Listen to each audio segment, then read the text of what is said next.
জনাইছো এটা গুৰুত্বপূৰ্ণ খবৰ সিটেট সম্পৰ্কীয় যে কেইদিনমান আগতে সিটেট সম্পৰ্কীয় এটা বিশেষ বাতৰি ওলাইছিলে যে সিটেট এতিয়াৰ পৰা 4টা লেভেলত হ'ব আৰু কি লেভেলত হ'ব হেতু চাই লওক যে আগতে আছিলে দুটা পেপাৰ আছিলে প্ৰাইমেৰী লেভেল ক্লাছ 1 ৰ পৰা 5 লৈকে আৰু পেপাৰ 2 আছিলে আপাৰ প্ৰাইমেৰী লেভেল ক্লাছ 6 ৰ পৰা 8 লৈকে কিন্তু নতুন যি নিয়ম বনাইছিলে যে এনইপি 2020 মতে যে লেভেল 1 ত থাকিব প্ৰি প্ৰাইমাৰী বা বাল বাটিকা যেটো প্ৰাক প্ৰাথমিক অৰ্থাৎ ক্লাছ 1 ৰ আগৰ পৰ্যায়ৰ শিক্ষক হ'বৰ কাৰণে এটো সিটেট দিব লাগিব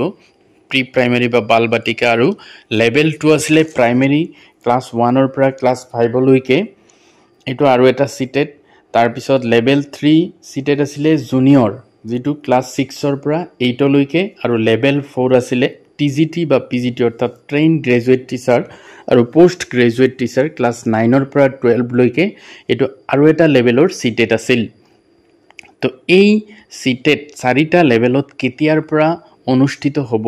এই সম্পৰ্কে চাওক এনসিটিইৰ ফালৰ পৰা এটা গুৰুত্বপূৰ্ণ নিউজ ওলাইছে যে এটো কেতিয়াৰ পৰা কাৰ্যকৰী হ'ব তো তাতে কি লিখা আছে চাওক খবৰটো দিয়া আছে এনসিটি পেজৰ National Council for Teacher Education এটো পেজত দিছে যে NCTE news NCTE has ruled out 4 level tests for teachers under central teacher eligibility test before 2027 অৰ্থাৎ 2027 বৰ্ষৰ আগত এই এনসিটিইয়ে যেটো 4টা লেভেলত সিটেট পতাৰ কাৰণে তেওঁলোকে নিউজ দিছিলে মই অলপ আগত কলো যে এটা বালবাটিকা এটা প্ৰাইমাৰী আৰু এটা